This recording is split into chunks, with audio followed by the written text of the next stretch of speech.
everyone. Welcome to our session, Innovative Financing for Trails and Recreations, Lessons Learned from the Deschutes National Forest. I am Rika Ayotte, and I am the chair of the Deschutes Trails Coalition, and I'm joined by some lovely co-presenters today, Mark Buckley, partner of EcoNorthwest, Jade Aguilar, Director of Research Equity at EcoNorthwest, and Kristin Dahl, CEO of Crosscurrent Collective. We're going to be jumping into a presentation and talking to you a little bit about a process that the four of us undertook over the last year. In the meantime, we'd love to know who's in the room. So if you wouldn't mind, please share your name and your organization with us so we can learn a little bit about who we're talking to, and hopefully we'll be able to share some of our lessons, and maybe you can take those back into your communities. So without further ado, we can jump into our presentations, and I think I'm first. So I mentioned my name is Rika Ayotte, and I am currently the chair of the Deschutes Trails Coalition. I'm also part of the group that founded the Deschutes Trails Coalition, and have recently changed jobs as an FYI, and am also the executive director of Deschutes Land Trust as of this summer. So I have been busy, as I imagine you all have. And one of the things that was keeping me busy in the last year was a project that we took on in partnership with Kristin and with Mark and Jade, trying to look at how do we pay for what is needed in our outdoor recreation infrastructure. And we're obviously focusing specifically on the Deschutes National Forest here in Central Oregon. So I think, probably all of our communities share a problem that there is a disconnect between resources and needs for our outdoor recreation infrastructure, and also the same issues we're facing is that we're seeing use skyrocket. We, as a community here in Central Oregon, about 3 years ago, decided to undertake a process to stand up the Deschutes Trails Coalition, a multi-stakeholder coalition of user groups, environmental groups, and generally people who care about trails. And then what I'll share today is some progress that we've made in that arena, mostly talking about funding, but a little bit of some of the other progress that we've been able to make as a coalition. So I mentioned the problems that our community was facing that motivated our group to begin the work of establishing the Deschutes Trails Coalition. I think increased use, those numbers you can see going from 1.6 million visitors on the Deschutes National Forest in 2013 to 4.6 million estimated in 2020. I would call that a significant increase. I'm sure you would too. We're also facing a shortage of resources to address that increasing use.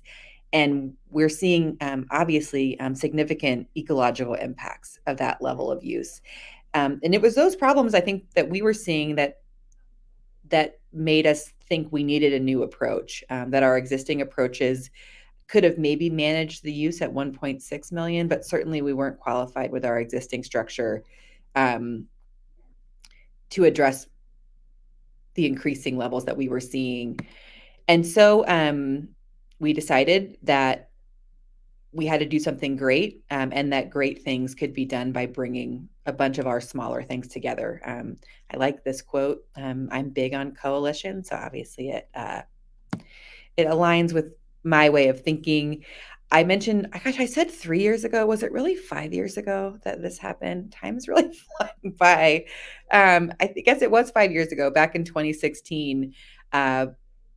I wrote a grant to the Oregon Community Foundation and a grant to REI asking them to help us stand up a trails coalition here in Central Oregon. So that funding, that seed funding, which is extremely important, helped us pay for initial facilitation. It helped us pay for some outreach and field trips and general standing up of the coalition.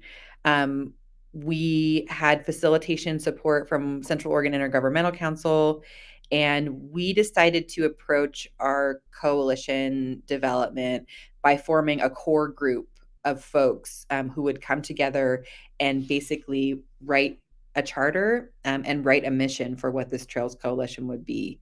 That core group met all the way through 2018, and then we opened our doors to the larger community and began the process from 2018 and 2019 to expand participation in the Deschutes Trails Coalition to over 30 partners.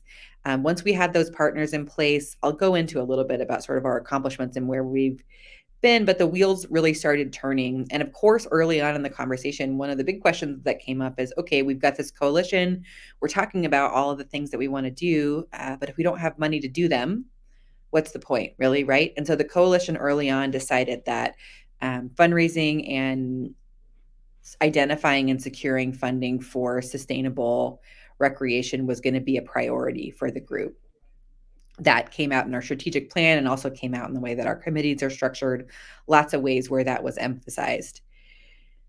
We had lots of momentum going forward, lots of energy, especially in those early years. And then, like probably many of you out there, when 2020 came around, we really experienced a bit of loss of momentum, but it also gave us some time to reflect on what was working for the Trails Coalition, what wasn't working.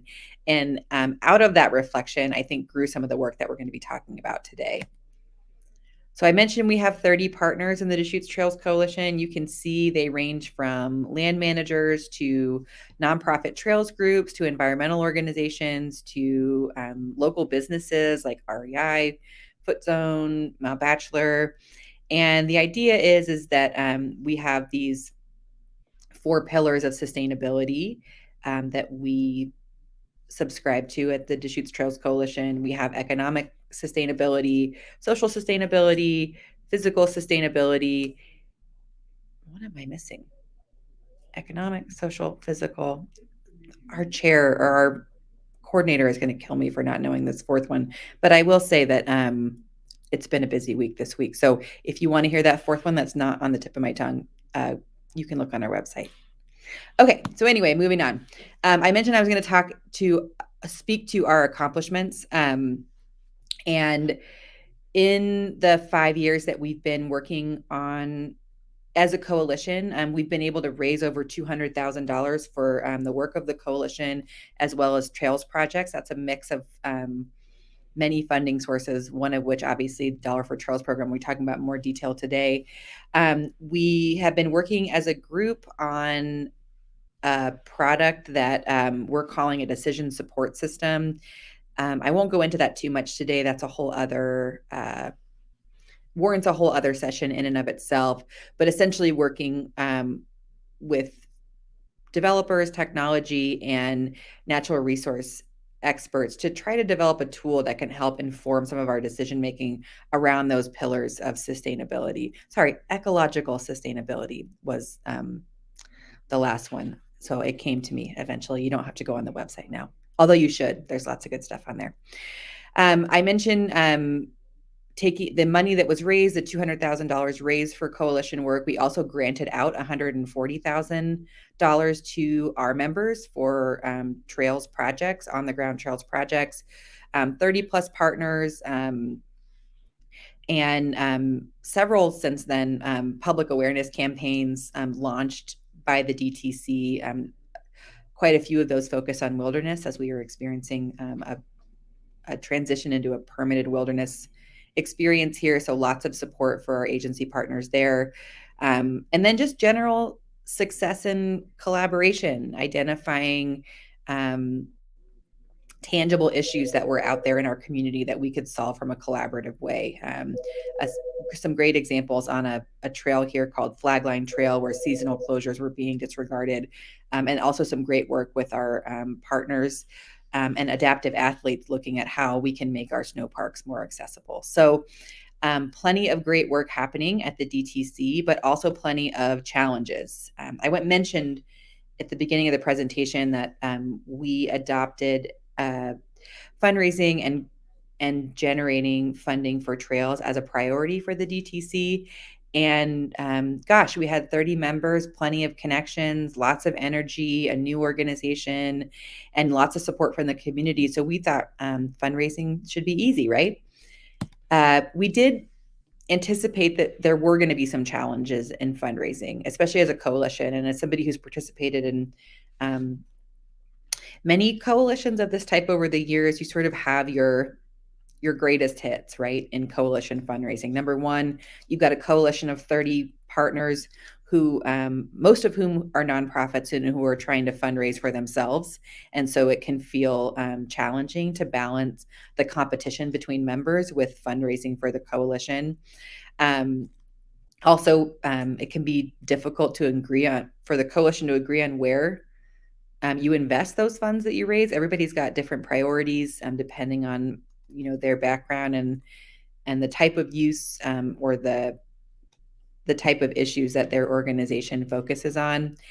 And then, of course, if you're going to raise money, you need to be managing it responsibly. So most coalitions, I guess I can't speak for all coalitions, but our coalition chose not to pursue a 501c3 status. And so in receiving donations and processing donations and taking funds from grantors and the public, we needed to make sure that we had strong fiscal management in place so that we could be a trusted source to not only receive funds, but redistribute those funds to our members. But those were all things that we felt like, okay, we know these are going to be issues and we can overcome those. And quite frankly, I think that we did a pretty good job in the beginning of addressing these and finding ways to overcome them. Dollar for Trails is a great example of a way that we could fundraise that would kind of tackle some of the issues that we were facing, that we knew we'd be facing, right? And so Kristin is going to go much more in depth into Dollar for Trails, sort of I can't remember the meme, how it started and how it's going, I guess is what we're going to be talking about today. But I will say that, a very basic overview is the Dollar for Trails program. It's actually an evolution from the National Forest Foundation Lodge Fund program. Our local businesses collect $1 per room night or per sale at the register, and that money goes to the Deschutes Trails Coalition, and we distribute it out to our partners for projects. So this felt like, gosh, this was a great way to overcome all of those barriers to coalition fundraising, right? Because we were a coalition, we could go to some of these big lodging partners and say, hey, you get asked for donations from every nonprofit in town 100 times a year. What if you could give in this passive way to our coalition, knowing that your funds would go to a multi-stakeholder group who would be responsibly stewarding your contributions in a way that you could guarantee the whole community supported, because you've had this multi-stakeholder group take a look at it. And in addition to that, we have a fiscal sponsor who will recognize your donations as tax deductible and who will also uphold our commitment to investing those donations in the way that you've determined. So we thought, great, we have this great program. It meets all of our needs. And we've got this really powerful coalition, so we should have no problem hitting the ground running, and Dollar for Trails is going to take off like wildfire, right? We were totally ready. We set, I think, a $200,000 goal for pledge participation. That did not happen, despite the fact that we had a coalition of 30 members who were extremely well connected in our community. Most specifically, our tourism and lodging partners. Our pitch wasn't working. We were calling up personal friends of ours and explaining this great program we were running, and they were saying, we're still friends, we can still hike on Saturday, but I'm not signing up. It was really confounding to us. We also found that we had a paid coordinator for the Trails Coalition, but I think we underestimated the amount of sustained capacity it would take to keep this program going. So we had people, me included, who were really enthusiastic about signing people up for the program. But I don't know that we ever really landed on how much work it would be to make sure people stayed engaged and make sure we were stewarding the people who were signing up in addition to finding new people. At the time we were working on this, all kinds of new trails funding programs were entering the scene.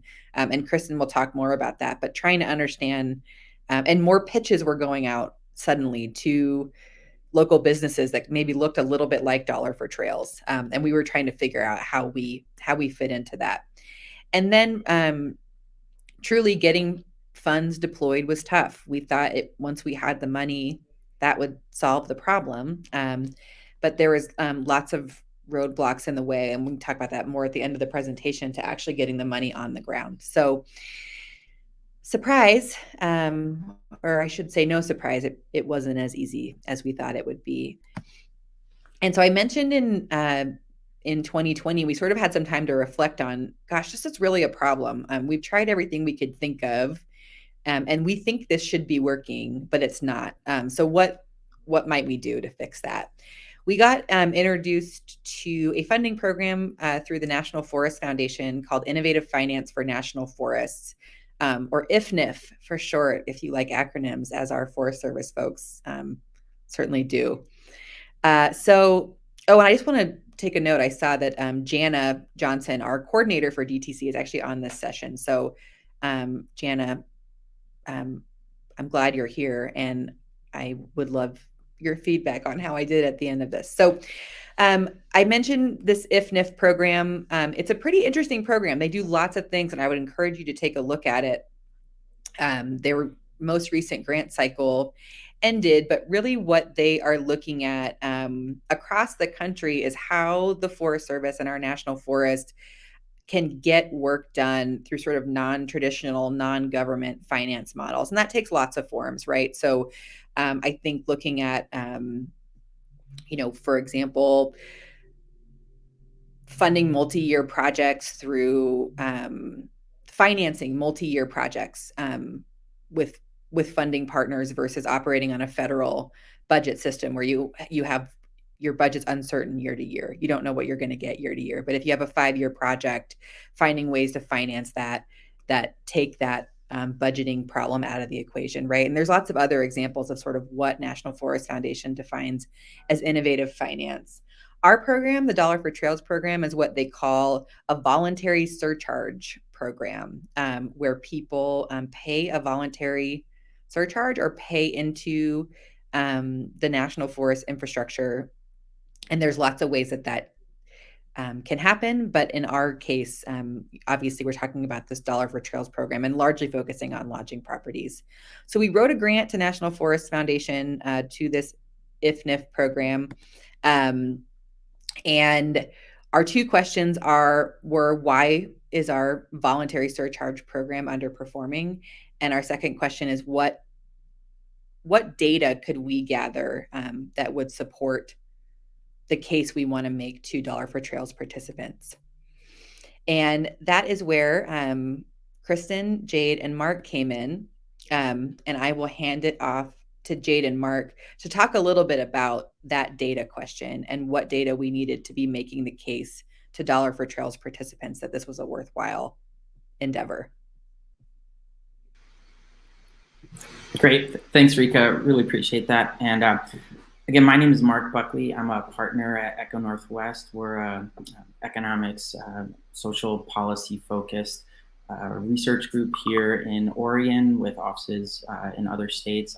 I'm a partner and I lead our natural resource group. And most of my work addresses management of natural resources, public agency management questions in terms of how to manage forests, water resources, fire investments, et cetera, and do a lot of work with ODF, Forest Service, BLM, and the like. And this project is a great example of the intersection of where communities and resources are headed in Oregon and across the West.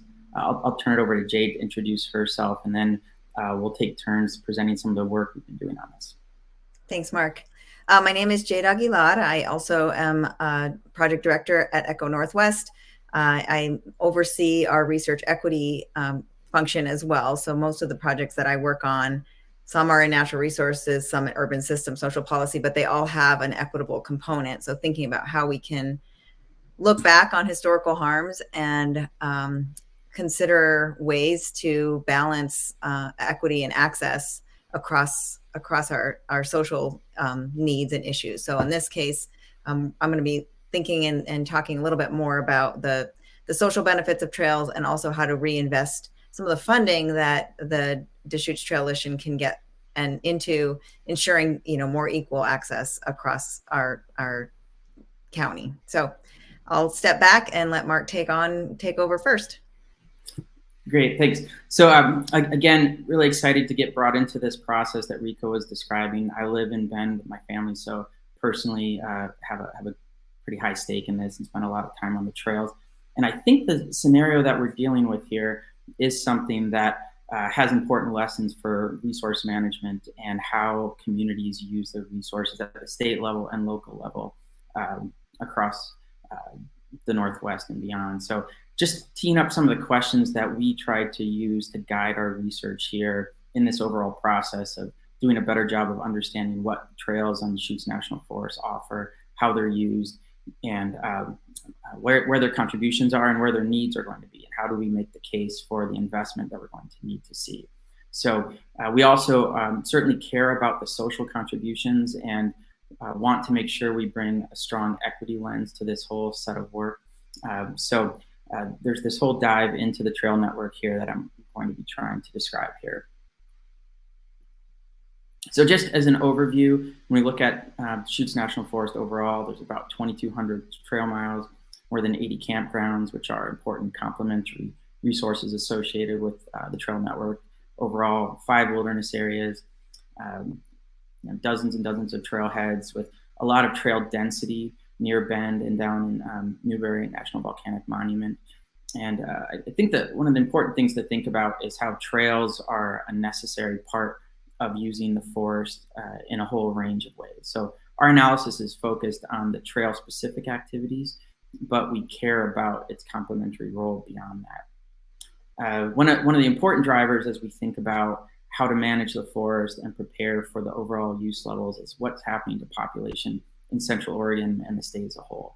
And what we're seeing is rapid rates of population growth, especially in Deschutes County and the broader Bend region, but across the state, we're seeing very fast population growth. These maps just show some of the county level population magnitudes and growth, with those darker circles representing the fastest rates of growth. So as a lot of people are probably well aware, Deschutes County is one of the fastest growing areas in the state and nationally. And part of that growth is diversification of the population. We're seeing, for example, very rapid growth in the Hispanic population. And so we want to keep that in mind when we try to plan for and understand what the Forest Service is going to need to offer to meet future demand on Deschutes National Forest and across the region. I think an important part of the context to consider is how these forests and their management is changing over time. That we're coming out of a period where for decades we had very high levels of timber harvest. This chart is showing a long view using the ODF data on timber harvest volumes, where that top sort of bluish gray category are the national forest harvest volumes that you can see really dropped dramatically after the 90s and have been quite low since then. And that's important to consider in terms of how the forests are managed and what the revenue is that's available for investments on the national forest beyond sort of timber management objectives. So all of the wildfire, water quality, habitat, and certainly recreation needs to deal with a reduced revenue stream for the forest. And that same pattern is held within Deschutes County as well. So again, we're dealing with a scenario where a lot of the use and early management of the forest came in a context of much more readily available funds. And so we have to deal with dramatically declining revenue at the same time increasing competition for those resources. This set of charts right here from a study report by the Forest Service a few years ago, which was something that I think we're all familiar with at this point, that fire suppression expenditures are dominating budgets. That top left chart speaks to that, how rapidly that pace of increase has proceeded. And so correspondingly, we've had to see reductions in vegetation, watershed management funds that are available, and certainly capital improvement and trail resources. That bottom left chart, you can see trail funds available at the national scale dwindling quite rapidly. And at the same time, we do have costs, and with that population growth and increasing use on the forest, we're dealing with a need for increased spending on maintenance, as well as quite a bit of capital and facility backlog. So just from a maintenance standpoint, right now, there's roughly $1 million being spent on Deschutes National Forest for trails. And if we count the considerable volunteer hours that are contributed, over 42,000 most recently, we're up to around $2 million or so in total value being invested. But we do have a backlog that's been identified. And to address that backlog, we probably at least need to double the spending and investment on the forest. That does not by any means though address capital needs. So that's a whole other category. So what we've been doing is looking at this this funding gap, and we can see that we've got a couple $1 million, probably a few to several $1 million ideally between operation, maintenance, and capital moving forward.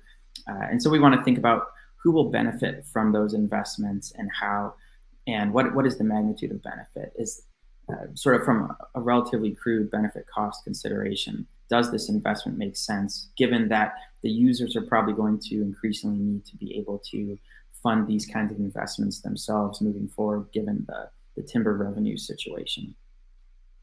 And a common thought, I think, for the public in general is that these are public lands. They're already paying taxes. They're already making contributions. And if we look at the most recent budget, if you break it out, on average, the average taxpayer is paying $1.26 a year in taxes for all Forest Service trail investments and roughly almost all recreation spending. So this is a very small amount. Understand there are user fees as well, but there isn't a big chunk of money already coming out of people's paychecks to pay for these trails or resources by any means. So as we dig into the user groups and how we think about use of these trails and how to anticipate where needs will be in the future, fortunately here in Oregon we have a really nice quantitative basis that Oregon Parks produces through the statewide comprehensive outdoor recreation plan survey process. And the most recent is a nice ability gives us a nice ability to slice into some of these demographic groups and see where use varies across some of the dimensions that we want to think about from an equity perspective. Across the board, walking on local trails, close to home trails, is a high priority. I think we can all understand that. When we look at these numbers, we can see that a strong majority across almost all categories of users in terms of outdoor recreation across the state focus on local trails as much as they can. One thing that does stand out to me, though, that the Hispanic population does have a higher rate of motorized trail use than other groups. So there is some potential for shift in some of the demand on the trail network based on the demographic trends we're expecting.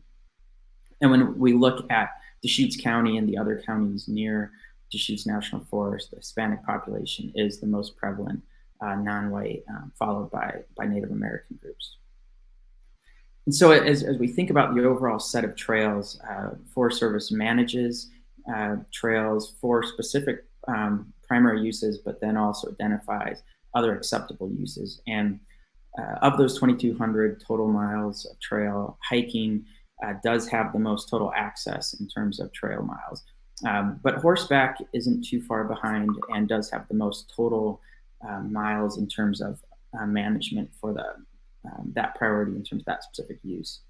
And when we look across communities in the region, some of the primary gateway communities, Bend does have the most trail miles across those categories. When you look at a 60-minute drive time from Bend, with bicycle-based trails being the most common or most readily accessible category of trails. And you can see when you look at this chart that across these regions, there's a relatively comparable magnitude of trail miles that are accessible.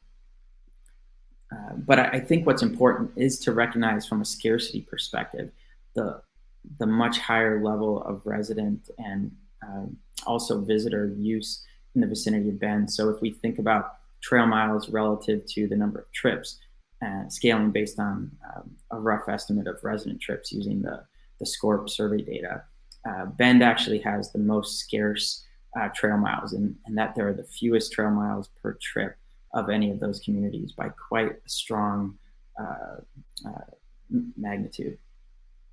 Also, then when we look at trail miles per trips on Deschutes National Forest, what we can see is when we're considering how many trips there are by these different activity types, that hiking and non-motorized snow-based, that doesn't include downhill skiing and biking, those bottom three on this chart have the fewest trail miles, that those are the areas of the greatest scarcity, and also some of the trends that we're seeing in terms of participation. So we're going to need to be prepared for increasing intensity of demand on those categories of trails.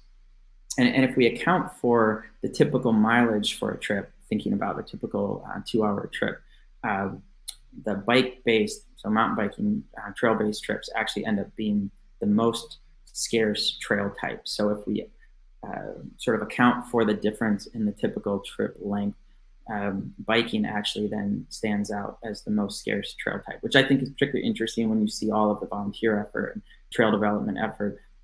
It doesn't suggest that biking has been overemphasized by any means.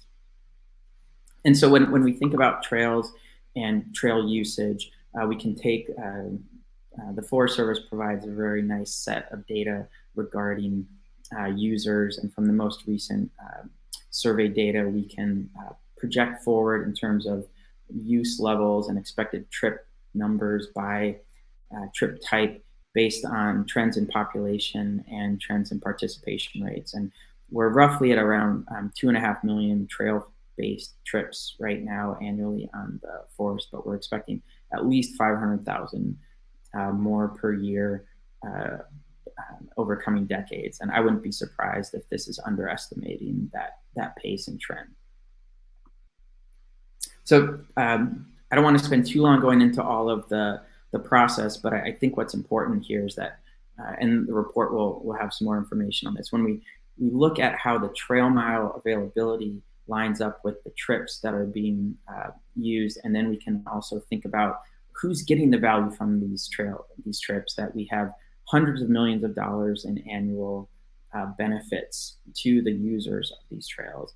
And then we also have hundreds of millions of dollars in spending associated with these trips. We've tracked out which businesses are directly benefiting and the thousands of jobs that are supported annually. These are just based on Deschutes County jobs, and realize there's more beyond that.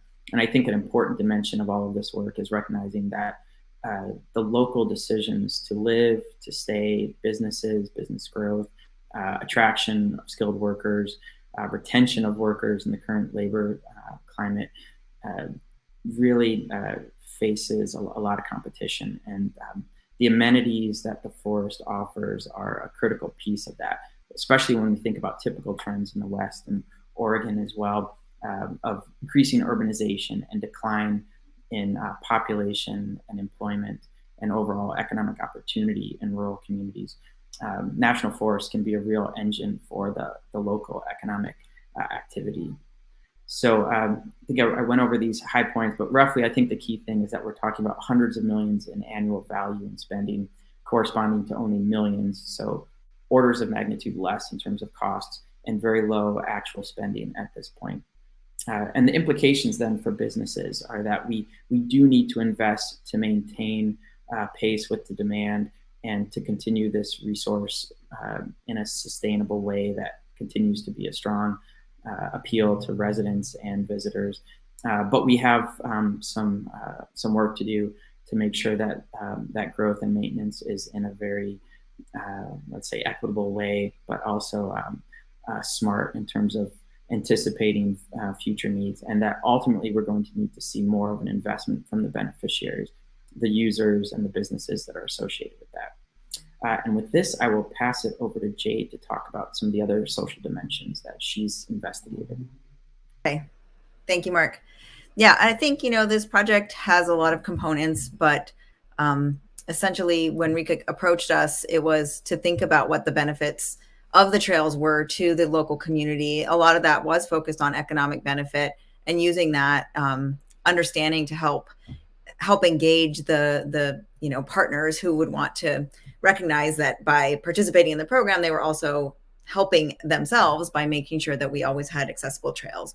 But there's also the reality that, while trails are a big economic benefit for our communities, there's so many other benefits that they provide. And it was important to acknowledge those in this report and look at the data that was helping us identify the broader picture of the benefits. And I know that I'm speaking probably to a group of people who are very well aware of the many benefits of trail usage. So I won't go into that with too much detail, but we do know, and there's been so many studies indicating how outdoor recreation is, has been helping improve cardiovascular health, lowering rates of obesity, lowering healthcare costs for communities, increasing longevity. There's just an abundance of research that shows how important this is for the health of the physical health of folks who are spending time outdoors. So, I think this is particularly true in Deschutes County, where we see that the percentage of adults who say they do no leisure time physical activity is about 14%. When you compare that to the national average of 26%. So nearly half the rate of adults who don't do much physical activity, which means that the majority of adults in Deschutes County are getting out there, whether that's on trails or other things, it's unclear. But given the access to trails and the reason that's why a lot of people live here, I'm guessing that has a big piece to it. In addition, mental health, there has been a growing body of literature really signaling, and I think during COVID, it even became more clear that physical health that access to outdoor recreation and outdoor trails and being outdoors had just, such a powerful impact on mental health, including the physical aspects that are related to that: lower blood pressure, lower stress hormone levels, enhanced immune system, increasing self-esteem, reducing anxiety, the list goes on, including improving your mood and creativity. So this calming power of nature has just been shown to have such a wide range of benefits, including reducing aggressions, feelings of isolation, etc.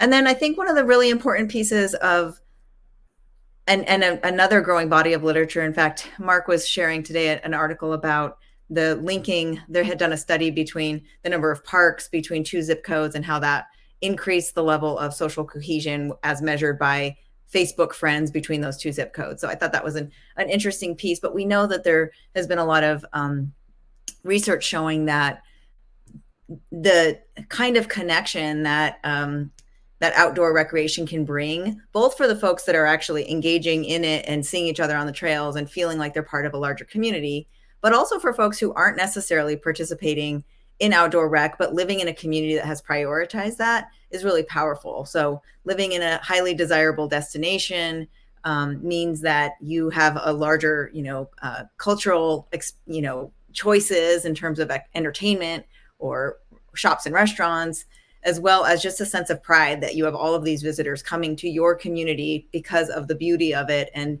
the access to the trails.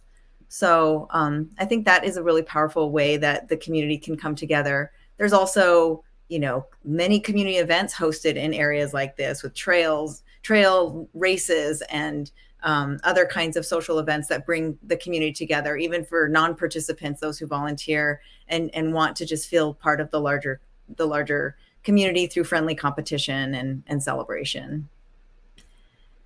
The forest also provides a real opportunity for cultural education. So in addition to just participating in the recreational piece, there are so many signs and interpretive centers that teach people about the history of the place, the culture, the environment, the wildlife. It becomes a really important place for educating the community about a lot of particular issues. And then finally, I would say that, there's the more people spend time in the outdoors, the more they develop an interest in and an awareness of conservation and environmental, the importance of a healthy environment, both for their own physical health and safety and for the larger, global framework. And so those are the really important aspects of having easy access to the outdoors. And in fact, new research coming out now on the impact that COVID had on people's being outside. And then also there are shifts in perception around how important maintaining and conserving green spaces is emerging now. So all that to say, I'm sure we've made a good case that you already knew, which is that that the outdoor rec and the trails are really, really important parts of so many aspects of people's lives. But we know that the access can be inequitable, and we see that across racial and income groups. And we know that as part of the benefit that it can bring, the economic benefits and the social benefits are great, but it also means that a place like Bend, for instance, has seen rising property values because a lot of people want to live here for all of those benefits that we talked about. And that has led to disparities in home ownership and access. And so those are things to consider as we, really value what we have, but also want it to be able for other people to participate in it too. So with that, do I go to the next slide? Sorry. Oh, yes, I do. Nope. Okay. Yep. Thank you. Okay. So I want to talk just a little bit about the equity implications.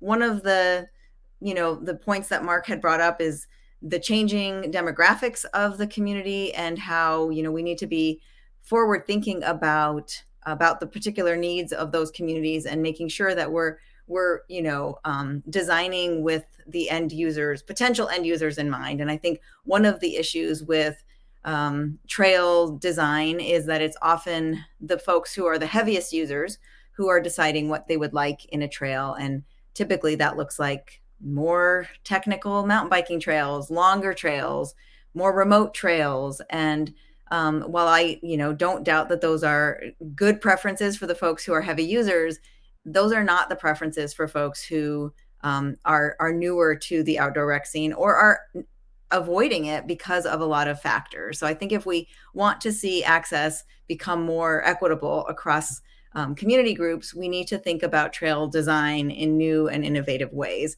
not necessarily, moving away exclusively from those kinds of longer, more technical trails, but also prioritizing what folks are telling us through the SCORP and other data that they're looking for. So of course, proximity and access, making sure that trails are available in multiple communities, including lower income areas. We do know from other communities that even in low income communities, if you're within 10-minute walk of a trail, you're much more likely to use it and use it pretty frequently as well. So that kind of just access is really important. I think it also speaks to the connector trails that can take folks from a community on a trail to the actual trailheads into the forest. I think it's, really, really important to also think about what outdoor and the forest and, the wilderness has meant historically for a lot of communities. Those have not typically been safe places for communities of color. There's been a lot of long-term injustice and violence that has happened in some of those forest areas. And so without addressing that and considering what those needs would be and how do we transform perceptions of what was once a dangerous place into now a welcoming and inclusive place, we need to understand the history of that. And the, Central Oregon certainly has its share of ugly history around racism and violence that has taken place in the forests. And so safety comes up as a really high priority for a lot of folks who are interested in using the trails, but are concerned about it. And I think this can play out in a wide range of ways. We have folks who, feel nervous about Forest Service employees who might be carrying weapons, or we have fears around being in areas without cell phone access, or wanting to take a dog as a companion on a trail, but a lot of trails don't allow for that. So I think ensuring that there are some trails that really do emphasize safety is important for folks who need that extra element, whether that's lighted parking lots or patrolled parking lots, et cetera. Just feeling like there's an element there that if something does go wrong, there'll be a way to get help. There's also the knowledge gap for folks who didn't grow up spending a lot of time on trails.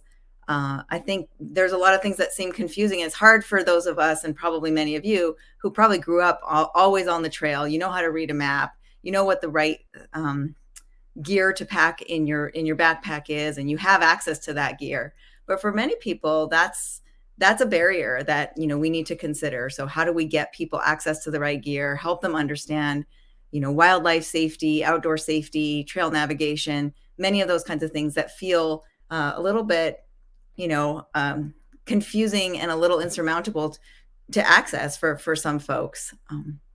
And then in thinking about how we're planning for and prioritizing different amenities, we know that especially for families of color, and particularly Latino families, they're asking for more natural areas that allow for larger family gatherings or larger numbers of folks on the trail. So, typically hiking with kids, or maybe, extended family, the proximity, of course, safety measures, accessible parking. It was nice to hear that was one of the priorities that DTC had focused on. Benches. A lot of Deschutes County has a disproportionately high number of older adults, and pretty active older adults. But I think in order to maintain that kind of physical activity for both our aging population and also a lot of other folks who have different access needs, having more places to sit and take a break before you continue on is a really important thing.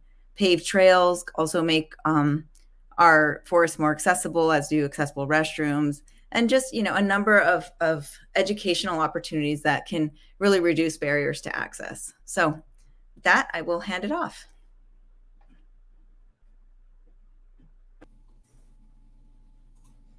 Hi. Good morning. It's still the morning time. All right. Thanks for being here with our session. So I'm going to talk a little bit about the Dollar for Trails strategy that Rika spoke about in the beginning of the program, and share with you the work that we did over the winter, what our findings were, and also some next steps with really ramping up this program. So what is the Dollar for Trails program? Pretty basic. It's really to inspire people, visitors and residents, to make voluntary donations towards the development and stewardship of the regional trail system in Central Oregon. And it was really designed for businesses to collect an additional $1, whether that was per stay or per purchase of a particular item like a parking pass. The Deschutes Trails Coalition launched the program in 2017, and it helps to fund their work that Rika went over earlier in the presentation.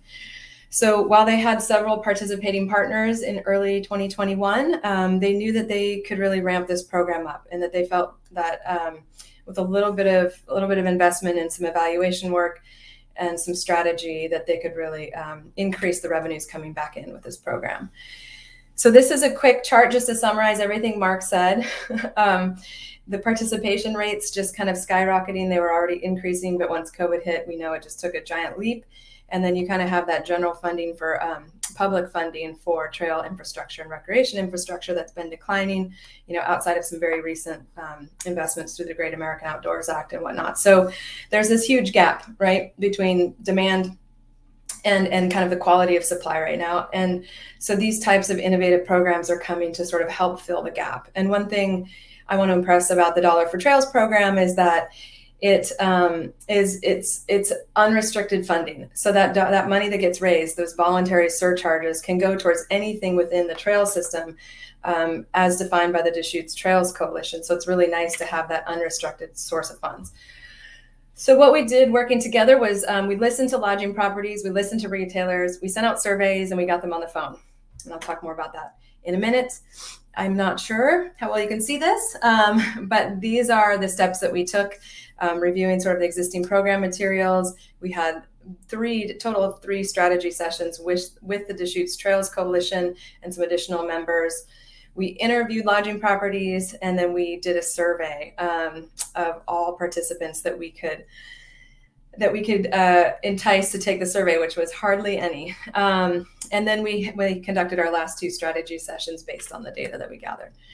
So just a quick thanks to those who served on the team to look at the results and to help strategize next steps. You have sort of a mix of Deschutes Trails Coalition board members, as well as Nicola Smith from Region 6, who oversees the Innovative Financing Program, Mark, Buckley, and Jade as well, so that they could weave in their research into the survey work and strategy. So what we found, and this was sort of Q1 of 2021, we took a look at which partners were raising the bulk of the funding. So the first and longest standing partner for the Deschutes Trails Coalition was the Sun River Resort. And they are still a partner. As of Q1 of this year, they had brought in $93,000 through voluntary donations at the resort. They also partner with the Mount Bachelor Ski Area, which has brought in $17,000 over the life of the program. And then to a lesser degree, Visit Bend, collecting donations at their visitor center, bringing in about $3,600. So when you kind of looked at the donation collection over the lifetime of the program, it was a breakdown of this. And you can see that the Sun River Resort has brought in the vast majority of the funding into the program. So about 81% of the total collections.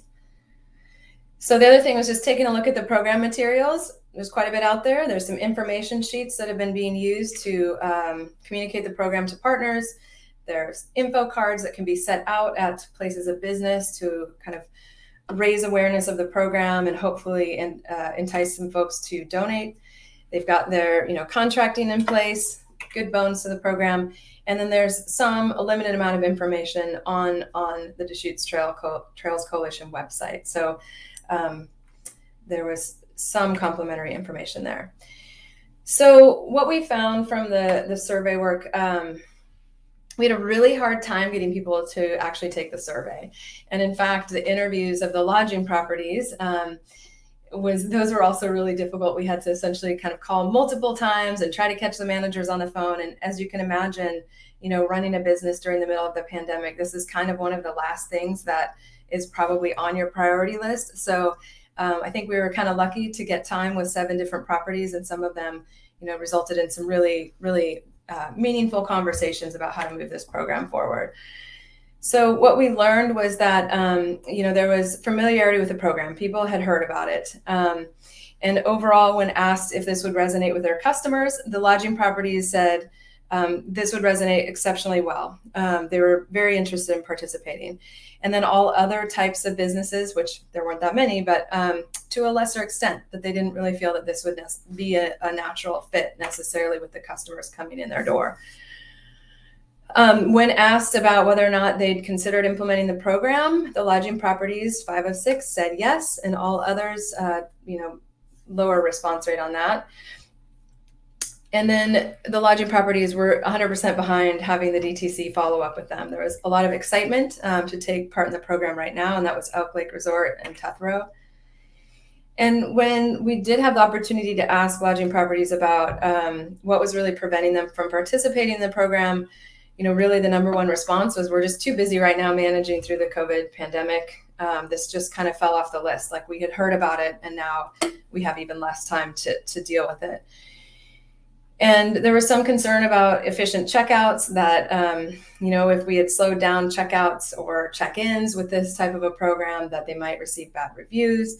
There was some that pointed to a changeover in management, that there's some new management on site, so they hadn't necessarily socialized this program with them. And then there was concern around a parking fee and other fees that lodging properties had, that this would be sort of an additional fee. And it also came up that the transient lodging tax is also, something that the visitors are taxed for. So this would be, in addition to that. And then the other piece is just that, each lodging property uses a different POS system. So how would it work for us? We did have one response that said they'd like to give donations directly to mountain bike trails specifically.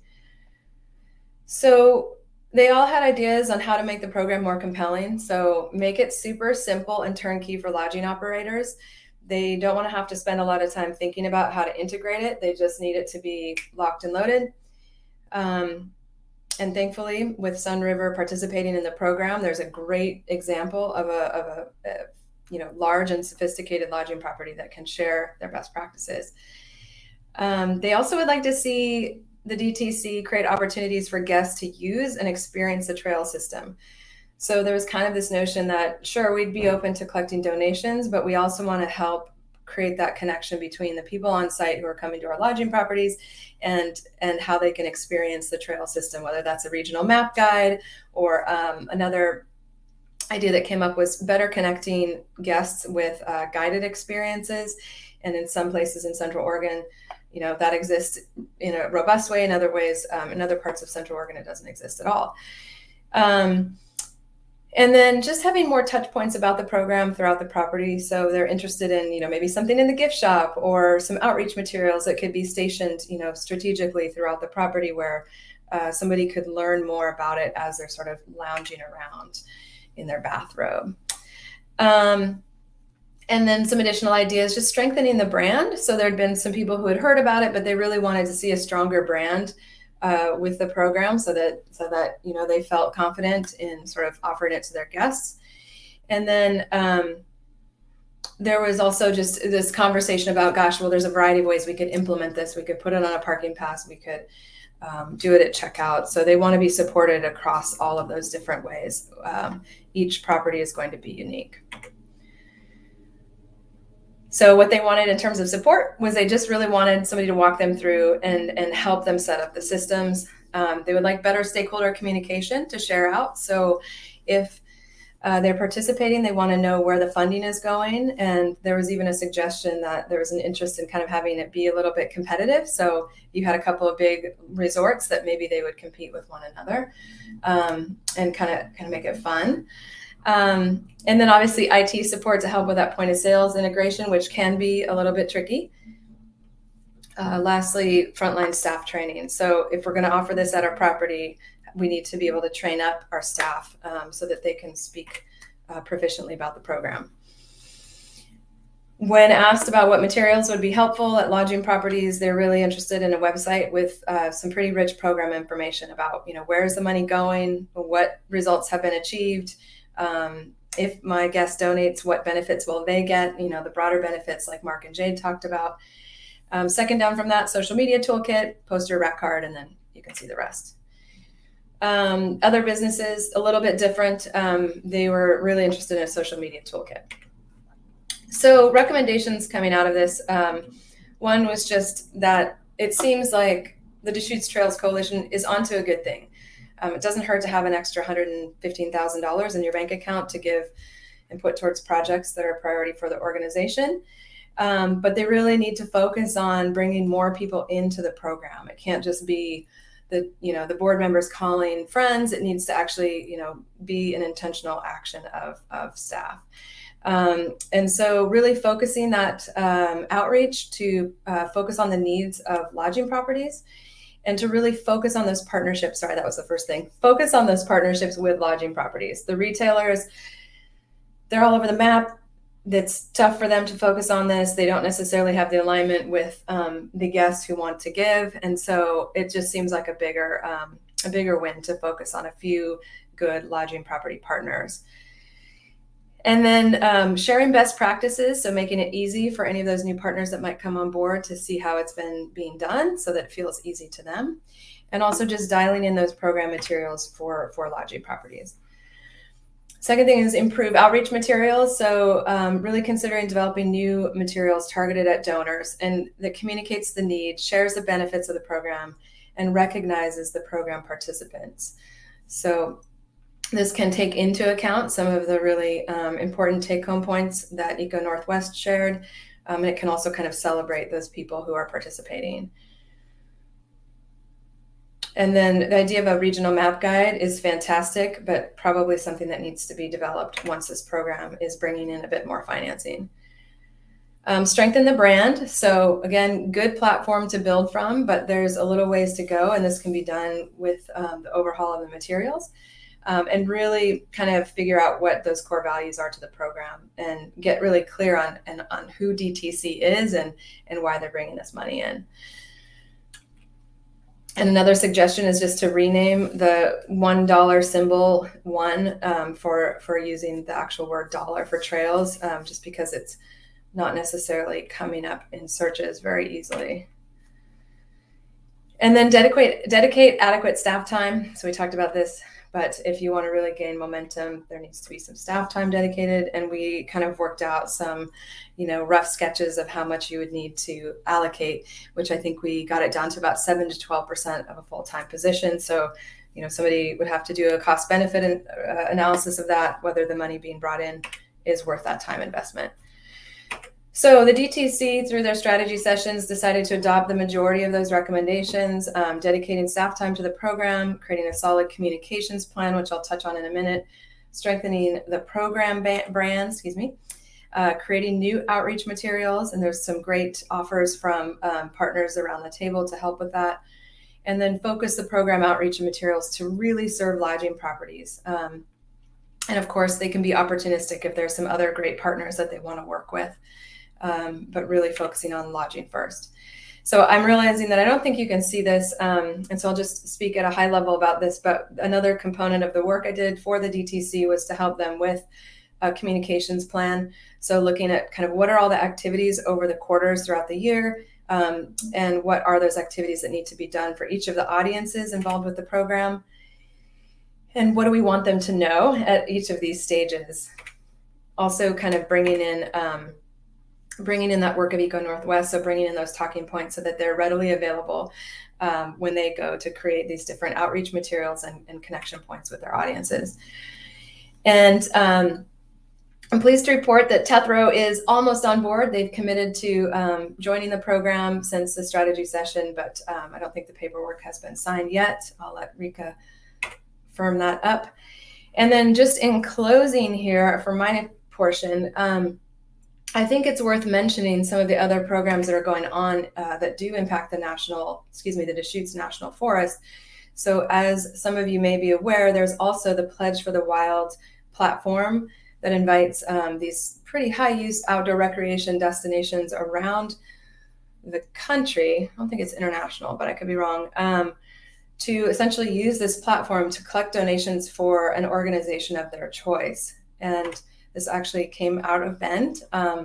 And so Bend, Oregon is a participant, as well as the Columbia River Gorge. And right now, the donations being collected through Pledge Wild for Bend are going to the Bend Sustainability Fund, which I'm going to talk about in just a minute. And this is just a platform that can be used to essentially allow visitors to easily make donations through a text. The Bend Sustainability Fund was presented in an earlier session yesterday by Serena with Visit Bend.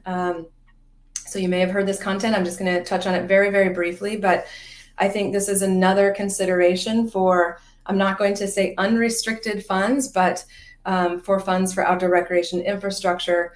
Bend decided to essentially adopt its language to be in alignment with state statute so that they could use some of their TLT to go towards outdoor recreation infrastructure, investments and improvements.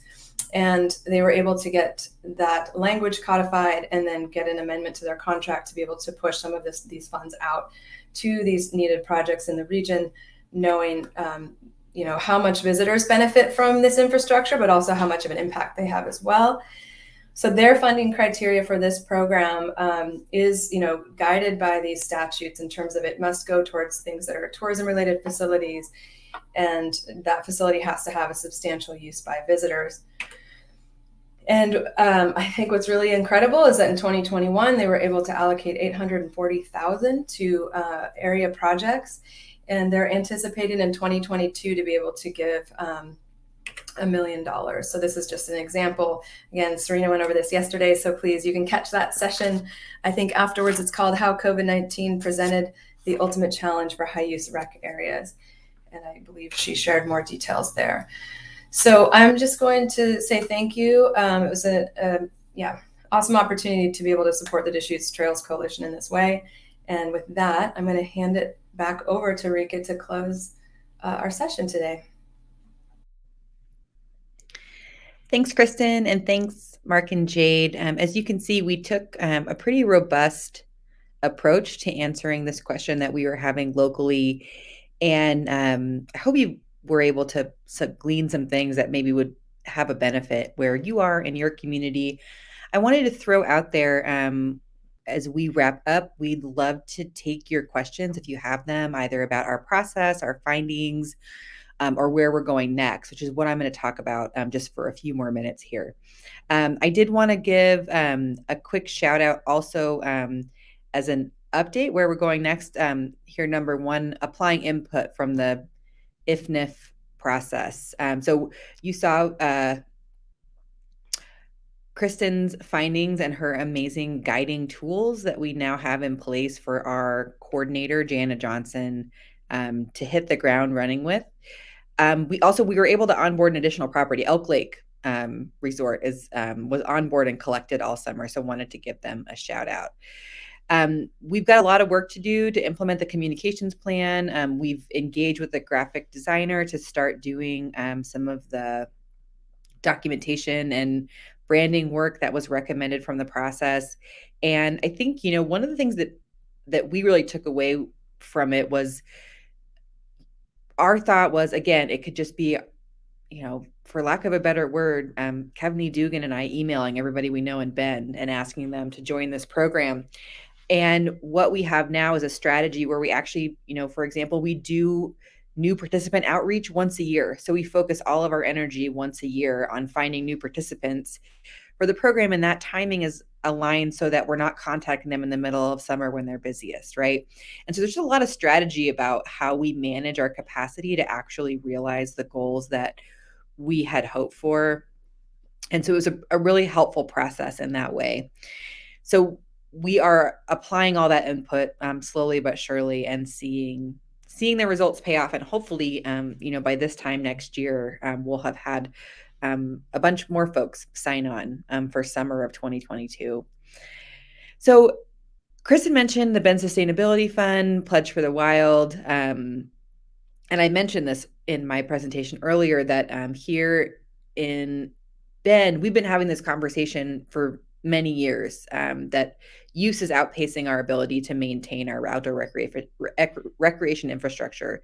The Deschutes Trails Coalition and Dollar for Trails was a result of those conversations, but no surprise that other community members and community groups have also generated responses to those issues. Bend Sustainability Fund is a great example of a response to that issue. And so now we're very lucky in Bend to have these funding sources emerging: Pledge for the Wild, Bend Sustainability Fund, Dollar for Trails, and then looking also at, Kristin mentioned, the Great American Outdoors Act. So we've had this infusion of funding into outdoor recreation infrastructure. All of our talking resulted in dollars, but now we've got a bunch of puzzle pieces to put together to figure out how we apply those dollars that all have different restrictions, that are all available at different times to do different things. How do we put that puzzle together so that projects are getting done and that the projects that are getting done with those dollars are actually the priorities of the community? And so I think in our role going forward at the Deschutes Trails Coalition, I made a comparison this morning that we're almost setting up a matchmaking service between projects and funding and trying to help our partners and our members navigate the process in taking a project idea to the ideation phase, to the community support phase, and then to the funding phase. So we're finding that navigation can be challenging, and we want to help. So I mentioned above, we have the money. So now what?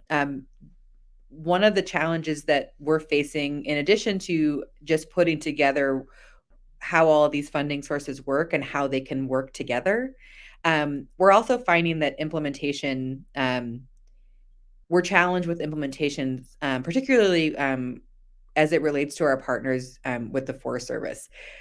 We sometimes feel like we could have all the money in the world, but the limitations on their side prevent us from getting that money onto the ground, whether that's capacity limitations, whether that's process limitations. NEPA is a great example.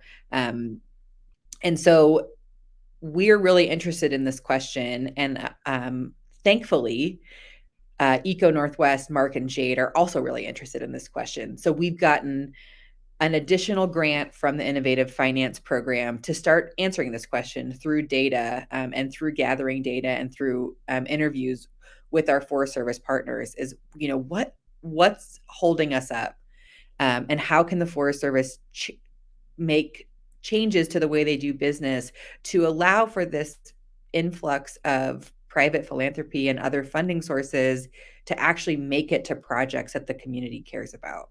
So I would say but largely it's Mark and Jade who are going to be embarking on that work, and we couldn't be happier that we have not only the support of the National Forest Foundation in answering this question, but two folks who I think are great at getting answers, as you saw from that earlier presentation.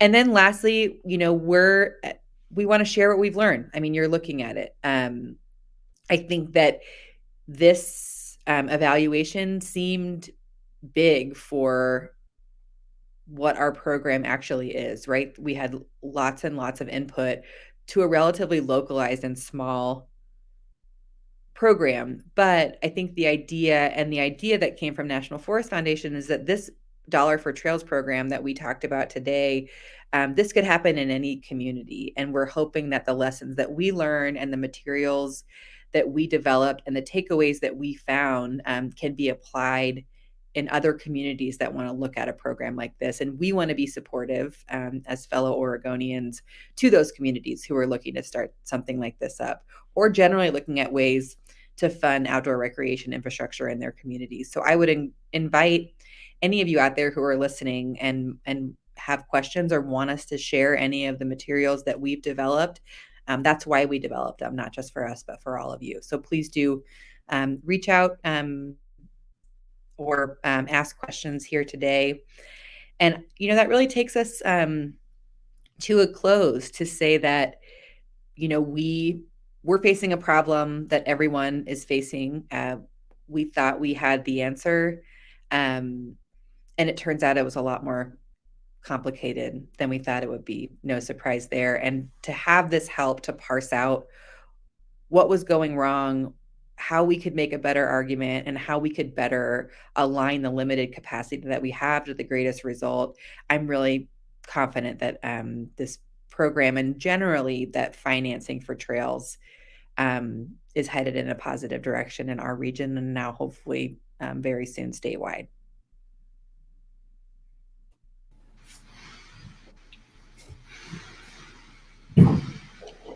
Hello. So Steph mentioned in the chat that we had not had questions come in from attendees. Please do send those in if you have them. But I was wondering if we have some extra time in the presentation.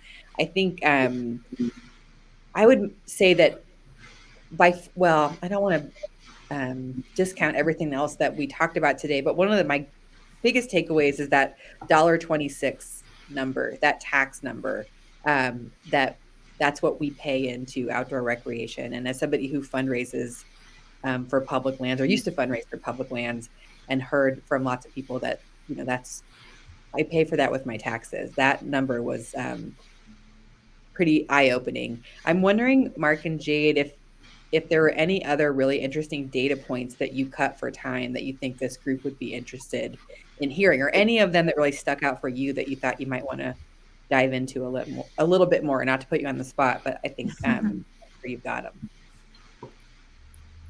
Jade, do you have anything? I'll take a minute to think on it. I don't know if anything's jumping out for you. You know, I realize I threw a lot of material in the presentation because there are so many points that I personally find really interesting. I'll say that in general, I think one of the most important things that stands out to me is how little this actually costs in the scope of things. As I said, I do work on sort of large scale benefit cost studies for all kinds of resource work, and our company does it for all sorts of public infrastructure. And what we get for our money when it comes to trails is the best deal I've seen yet. So I think just sort of that big picture in terms of how the costs and the benefits align really jumps off the page. And I don't get opportunities in my work often to see such a strong benefit cost ratio. Mark, there's a question coming in that's asking a little bit more about that study that Rika just mentioned. Do you want to go in a little bit more to that? The new grant? Oh yeah, great. Yep. So for this innovative finance on National Forest program, they had an open application process that we were successful with as a team with Deschutes Trails Coalition and Discover Your Forest and the Forest Service partners. And we are at this point taking that next step towards developing this information, as Rika was describing, into a fully fledged and relatively cohesive proposal for funding. And I can say that my ambition is to look across the beneficiaries and identify who is benefiting the most. And this is one of the reasons we're thinking about local and non-local and what the mechanisms are, so that we can address that funding gap. With a particular focus on doing this in a sustainable and equitable way. So we're not talking about necessarily more total trails. We're talking about managing the trail network to bear the demand and serve the users as well as possible. It's also going to be expanded out to include Deschutes National Forest. So this next phase, this information that we showed here will also be taking the models that we developed and incorporating Ochico use as well.